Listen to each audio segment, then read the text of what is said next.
প্রথম ওভারেই 4টি ছক্কা, 15 বলে 50, 36 বলে সেঞ্চুরি। আইপিএলে আরও একবার ব্যাট হাতে ঝড় তুললেন 15 বছর বয়সী বৈভব সূর্যবংশী।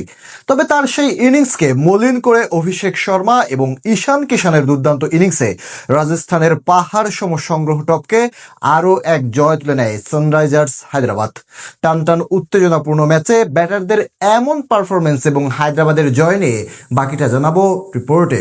দিনের প্রথম ম্যাচে দিল্লির বিপক্ষে ইতিহাস গড়েছিল পাঞ্জাব কিংস। সেই ম্যাচ দেখে যারা আনন্দ উৎফুল্ল তাদের জন্য হয়তো আসল টুইস্টার রেখে দিয়েছিলেন তরুণ বৈভব সূর্যবংশী। দলীয় পারফরমেন্স যেমন তেমন, ব্যাট হাতে এই ক্রিকেটার যা করলেন তা দেখে অবাক, বিস্মিত কিংবা চোখ কপালে তুলবে না এমন মানুষ পাওয়া মুশকিল। আজ থেকে 12 দিন আগে এই হায়দ্রাবাদের বিপক্ষেই 0 রানে আউট হয়েছিলেন বৈভব সূর্যবংশী। আজ তার বদলা নিয়ে দিলেন অনবদ্য এক সেঞ্চুরির মাধ্যমে। নিজেদের ঘরের মাঠে আজ সানরাইজার্স হায়দ্রাবাদের বিপক্ষে আগে ব্যাট করতে নেমে প্রথম ওভারেই পরপর 4টি ছক্কা হাঁকিয়ে ইনিংস শুরু করেন 15 বছর বয়সী এই ওপেনার। যদিও এদিন সুবিধা করতে পারেননি রাজস্থান রয়্যালসের আরেক উদ্বোধনী ব্যাটার যশস্বী জয়সওয়াল। এহসান মালিঙ্গার বলে আউট হওয়ার আগে কেবল 10 রান করেন তিনি। এরপর জুডেলকে সাথে নিয়ে জুটি করেন সূর্যবংশী। একের পর এক বাউন্ডারি হাঁকিয়ে মাত্র 15 বলে পূরণ করেন হাফ সেঞ্চুরি। পাওয়ার প্লেতে রাজস্থানের স্কোরবোর্ডে জমা পড়ে 1 উইকেটের বিনিময়ে 76 রান। সপ্তম ওভারে শিবাঙ্ক কুমার দিয়ে যান 16 রান। নবম ওভারেই দলীয় শতক পূরণ করে ফ্র্যাঞ্চাইজিটি।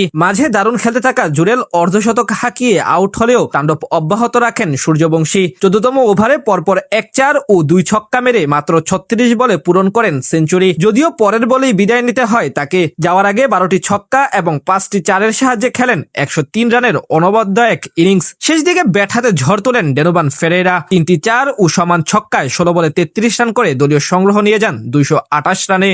বিশাল পুঁজি তারা করতে নেমে অবশ্য শুরুটা তেমন ভালো হয়নি সানরাইজার্স হায়দ্রাবাদের। জোফরা আর্চারের করা প্রথম ওভারে বিদায় নেন ওপেনার ট্রাভিস হেড। এবার আইপিএলে 5 ম্যাচে মোট 5 বার প্রথম ওভারে উইকেটের দেখা পেলেন আর্চার। তবে রাজস্থানের প্রতিরোধ গড়া সেখানেই শেষ। বাকি পথের গল্প লিখেন অভিষেক শর্মা এবং ঈশান কিষান। পঞ্চম ওভারে নান্দে বার্গারের উপর চড়াও হন অভিষেক শর্মা। 3-4 এবং 1 ছক্কা হাঁকিয়ে সেই ওভারে আনেন মোট 19 রান। পাওয়ার প্লেতে আর কোনো উইকেট না হারিয়ে 89 রান তোলে হায়দ্রাবাদ। দুই ব্যাটারে তাণ্ডবে ধীরে ধীরে অসহায় হয়ে পড়ে রাজস্থানের বোলাররা। পরে দুজনই তুলে নেন হাফ সেঞ্চুরি। এরপর ক্রমে আরো বেশি আক্রমণাত্মক হয়ে ওঠেন তারা। সেখান থেকে আর তেমন ভাবে প্রতিরোধ গড়ে তুলতে পারেনি রাজস্থানের বোলাররা, যার ফলে আরো এক জয় তুলে নিয়ে মাঠ ছাড়ে সানরাইজার্স হায়দ্রাবাদ। বিপরীতে মলিন হলো সূর্যবংশীর সেঞ্চুরি।